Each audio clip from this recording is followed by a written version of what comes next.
January 10th, 2018, California State Prison, Sacramento. Exercise yard, Wednesday afternoon. Devlin Stringfellow walks across the concrete, 48 years old, co-founder of Public Enemy No. 1, one of the most notorious white gangs to ever come out of Southern California. He's been locked up since '91, drug charges, weapons, gang enhancements, but he's close now, set for release in 2020. 2 more years.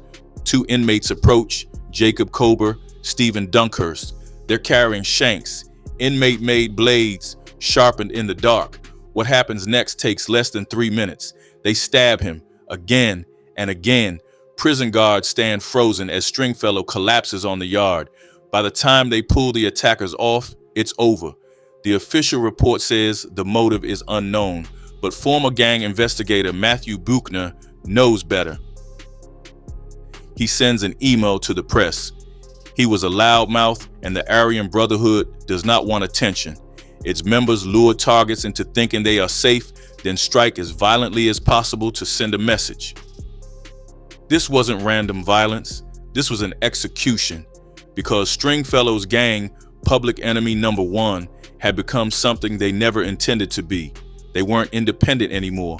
They were foot soldiers, property of the Aryan Brotherhood. And when the Aryan Brotherhood decides you're a liability, there's no retirement plan. This is the story of how a punk rock gang from Long Beach became servants of the most dangerous prison empire in America, how the underdog got swallowed whole, how white supremacy turned brothers into assets.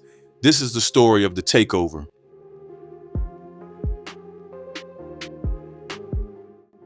Long Beach, California, mid-1980s. The hardcore punk scene is exploding. Fender's Ballroom becomes ground zero. Black Flag, Descendants, Bad Religion tearing through sets while kids slam against each other in the pit. But this isn't the East Coast punk scene. Out here it's different, darker. The shows run on methamphetamine, heavy drug use before shows, cocaine and other substances in the venues, PCP-laced cigarettes, passing through the crowd like currency. And in the middle of it all, a group starts to form. They call themselves P9, Public Enemy No. 1, named after a British punk band, Rudimentary P9, though there's no formal connection, just suburban white kids, middle-class teenagers looking for something to belong to. At first, it's about the music, the chaos, the you attitude of hardcore. Then Scott Miller changes everything. Scottish, they call him, a surf punk kid from Huntington Beach. Tough reputation, but still just a kid in the scene until he shoots the leader of the LA Death Squad. 1 bullet, 1 body, and overnight, Miller becomes a god to the Huntington Beach skinheads. That's when P9 stops being a punk gang and becomes something else.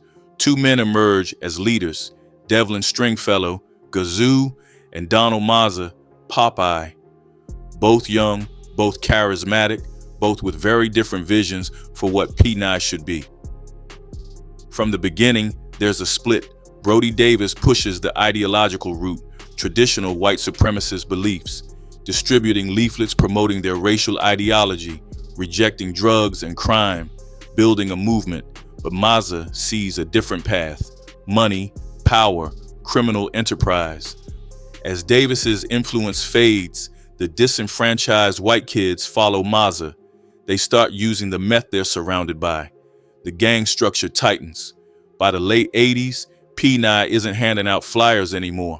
They're robbing houses, running illegal sex trafficking operations. But their specialty becomes something unusual for a street gang: identity theft. They raid mailboxes, dig through dumpsters for personal information. Then they get smart. They recruit girlfriends and wives to infiltrate banks, mortgage companies, motor vehicle departments. Women can't be members, but they're essential, setting up 3-way calls for inmates, stealing credit profiles from the inside. The money flows, the violence escalates. By the 90s, P9 has abandoned Long Beach entirely. They relocate to Orange County, recruiting bored latchkey kids from white suburban neighborhoods. Middle-class teenagers with nothing to lose and everything to prove. The methamphetamine trade explodes. P9 controls the supply lines, moving product from Southern California up through the state. And then members start going to prison.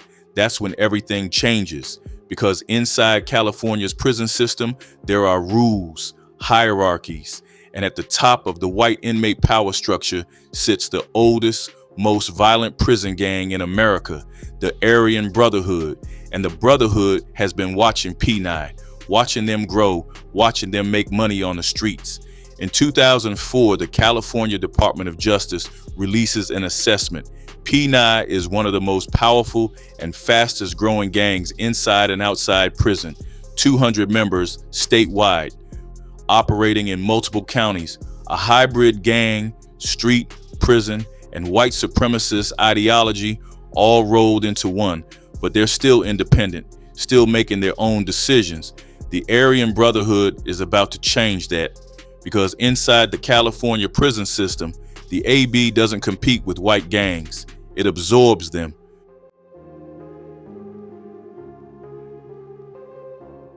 The Aryan Brotherhood has a problem. By the late 70s, California prison officials are cracking down.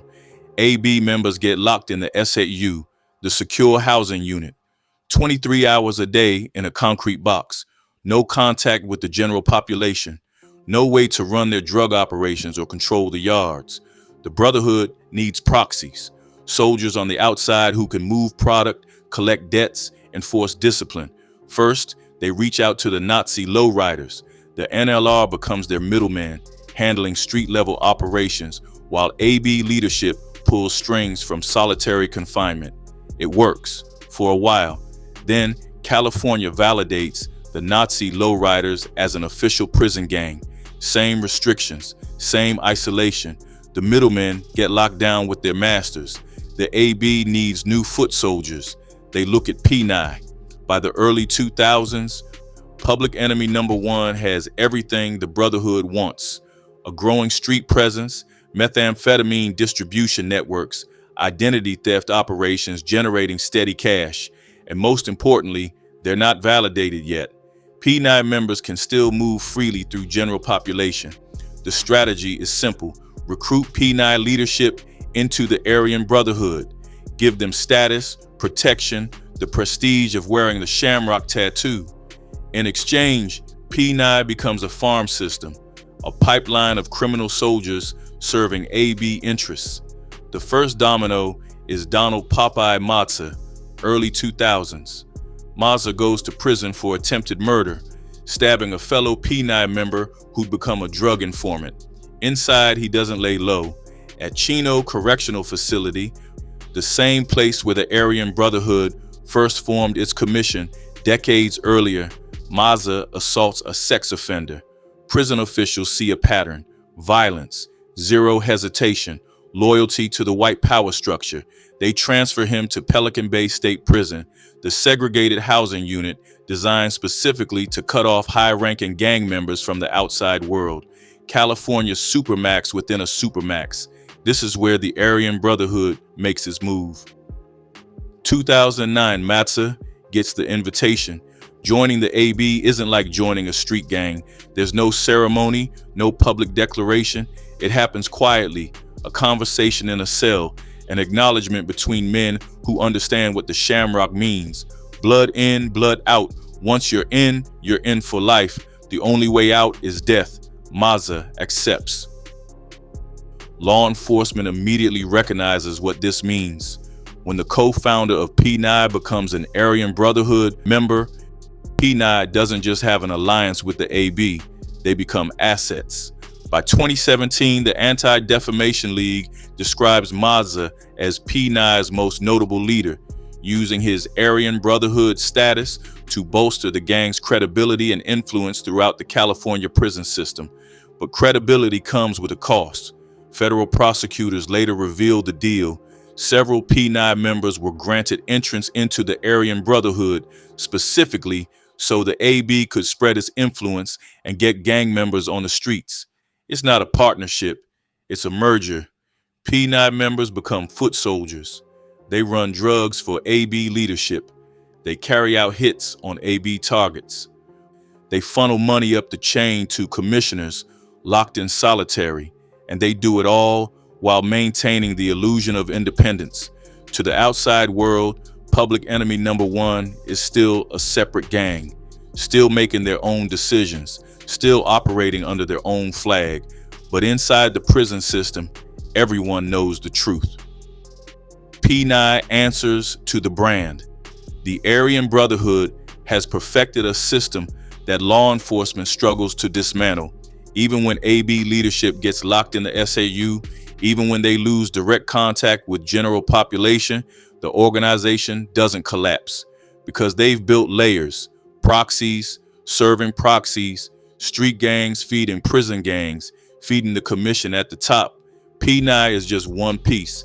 The Nazi lowriders, smaller Peckerwood gangs across California, all operating on the streets, all funneling resources up to AB leadership.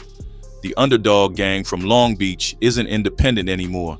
They're infrastructure, and the Aryan Brotherhood is about to use that infrastructure to build an empire.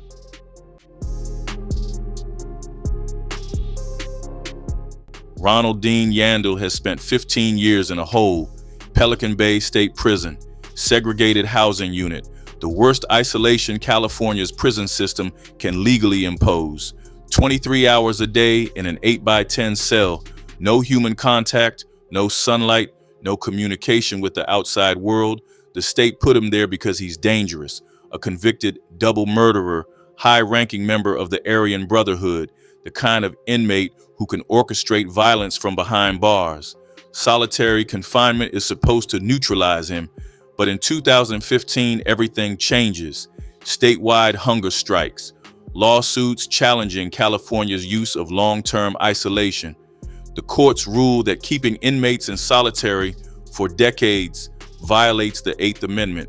Prison officials have to move people out of the SHU. They transfer Yandel to New Folsom State Prison in Sacramento. For the first time this century, Ronald Yandel has a cellmate, access to other inmates, the ability to move through general population, and he gets something else, a contraband cell phone.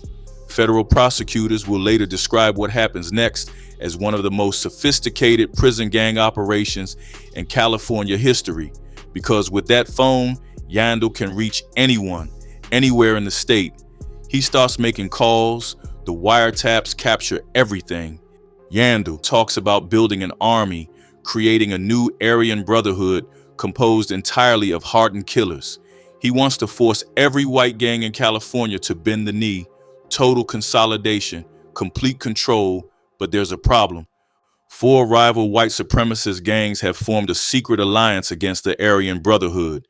The United Society of Aryan Skinheads, Wolfpack, Golden State Skins, American Front, they see what's happening. They know the AB is trying to absorb every independent white gang in the state, and they're trying to resist. Yandel needs to send a message. He needs a kill that everyone will see, a target so high profile that every white inmate in California will understand. The Aryan Brotherhood owns the yards. He picks Hugo Yogi Pinell.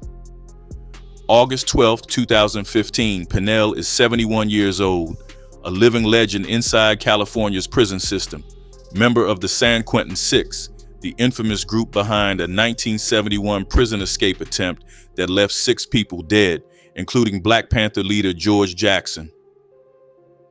Pinell has spent 43 years in solitary confinement, decades in the SAU at his own request, because he knows he's a target. The Aryan Brotherhood has been trying to kill him since 1981, but the courts forced California to release long-term SHU inmates into general population. Prison officials transfer Pinell to New Folsom. 5 days later, he's walking across B Yard. 2 inmates approach, Jason Beaver Weaver, Waylon Pitchford, both trying to earn their way into the Aryan Brotherhood. Weaver moves first. He stabs Pinell in the back. A guard deploys a smoke grenade to stop the attack. Weaver doesn't flinch. He continues the assault while Pitchford pins the old man's legs. Another grenade goes off. Weaver continues. Multiple wounds. Pinnell dies on the concrete. The yard erupts. Black inmates rush the attackers. White inmates form a line. What starts as an execution becomes a full-scale race riot. 70 inmates fighting, 29 injured. Guards firing grenades into the chaos. It takes 20 minutes to restore order. Later, federal agents play the wiretapped phone calls. Yandel's voice comes through clear. He's bragging about the hit, using racial slurs to describe Pinnell, explaining how Weaver and Pitchford earned their rock, the shamrock tattoo that marks full Aryan Brotherhood membership. 1 murder, 2 new members, and a message sent to every white gang in California. This is what happens when the Aryan Brotherhood wants someone dead. This is what happens when you refuse to fall in line. The empire is expanding, and public enemy number 1 is watching, because P9 co-founder Devlin Stringfellow is locked up in the same prison. He sees what happened to Pinnell. He understands what Yandel is building, and he knows that loudmouths don't survive long in this new world. But Stringfellow has never been good at staying quiet. The Aryan Brotherhood is taking notes.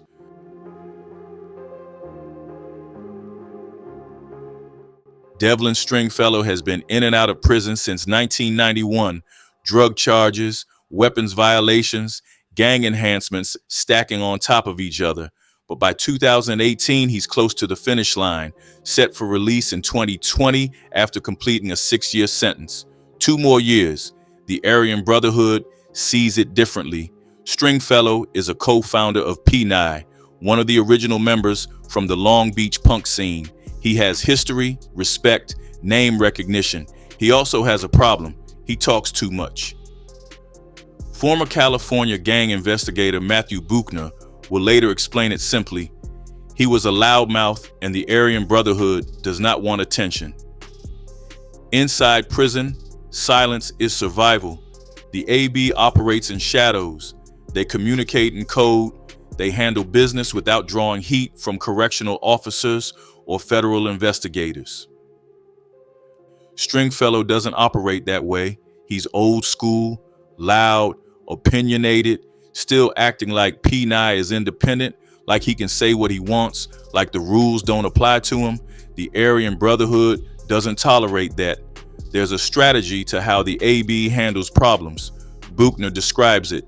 Its members lure targets into thinking they are safe, then strike as violently as possible to send a message to enemies and membership to stay in line. Stringfellow thinks he's safe. He's a founder. He helped build P9 from nothing. Nobody touches the founders. He's wrong. January 10th, 2018, Wednesday afternoon, California State Prison, Sacramento, the same facility where Hugo Pinnell died 2.5 years earlier. Stringfellow walks onto the exercise yard. 2 inmates are waiting. Jacob Kober, 29, serving life for a 2012 murder. Stephen Dunkhurst, 49, initially in for robbery, but now facing life after weapons and vehicle theft convictions. They move fast. Inmate-made weapons. They attack Stringfellow repeatedly in the open yard. Guards don't intervene immediately. By the time they pull the attackers off, Devlin Stringfellow is dead at 48 years old. Prison officials tell the press they don't have a motive, but everyone inside knows. Donald Mazza is sitting in Sacramento County Jail when he hears about it. Mazza has been arrested on federal racketeering charges along with 15 other Aryan Brotherhood members and associates. He's locked up with the same people who ordered hits, moved drugs, built the empire. One day, he's talking to William Sylvester, another AB member, high-ranking, respected. Sylvester tells him flat out, "I had one of your friends murdered in prison years earlier." Mazza asks who. Sylvester says the name, Devlin Stringfellow. Mazza will later testify about that moment.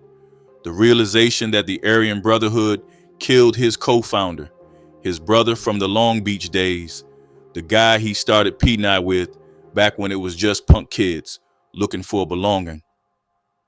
"I gave the eulogy at Gazoo's funeral," Mazza tells the court. The admission breaks something in him because Mazza had been trying to play both sides.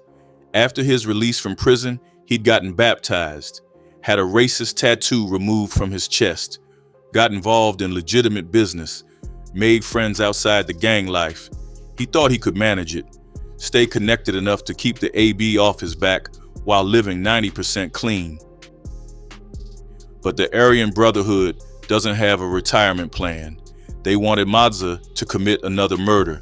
The target, Michael "Thumper" Tripp, one of Mazza's closest friends, a fellow AB member.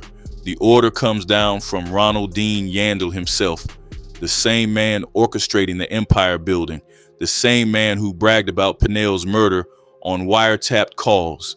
Mazza is trapped. If he refuses, he's dead. If he kills Tripp, he's a murderer again. There's no third option, so he makes a choice. He calls the feds. In 2022, Donald Popeye Mazza pleads guilty to conspiracy to commit murder. He admits to planning Tripp's death, though Tripp was never actually killed. Then Mazza does something almost unheard of in the Aryan Brotherhood. He agrees to cooperate, full debriefing, tell the feds everything, testify against his co-defendants. When Mazza takes a stand in 2024, a defense attorney asks him about the consequences. Mazza's response is direct. "I will be hunted the rest of my life by your client." He knows what happens to snitches, but he also knows what happens to foot soldiers who refuse orders. Public enemy number one has lost both founders now.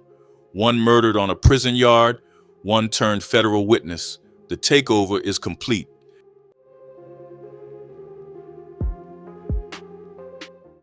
In 2014, federal agents start tracking a woman in North Sacramento, Jana Quessenberry. She's moving serious weight, methamphetamine, and heroin flowing through the capital. The DEA is investigating the family-affiliated Irish mafia when Quessenberry shows up on their radar. They use undercover buys, wiretaps, standard procedure. Then they discover something unusual. Quessenberry isn't running her own operation. She's taking orders from inside Folsom State Prison, from Ronald Dean Yandel. Using that contraband cell phone to coordinate drug deals, arrange deliveries, manage street-level distribution. The feds keep listening. The wiretaps capture everything. Yandel discussing previous murders, planning new hits, coordinating with Travis Burhop to contact suppliers in Southern California. Using Samuel Keaton, a convicted car thief on parole, as a runner between Los Angeles and Sacramento. It's a full criminal enterprise. Drugs, murder for hire, racketeering, all orchestrated from a prison cell. And it's not just Yandel. The investigation expands. 16 individuals, most of them Aryan Brotherhood members or associates. The charges include 5 murders, 4 murder plots, prison drug trafficking, conspiracy. June 2019, federal prosecutors unseal a 143-page complaint.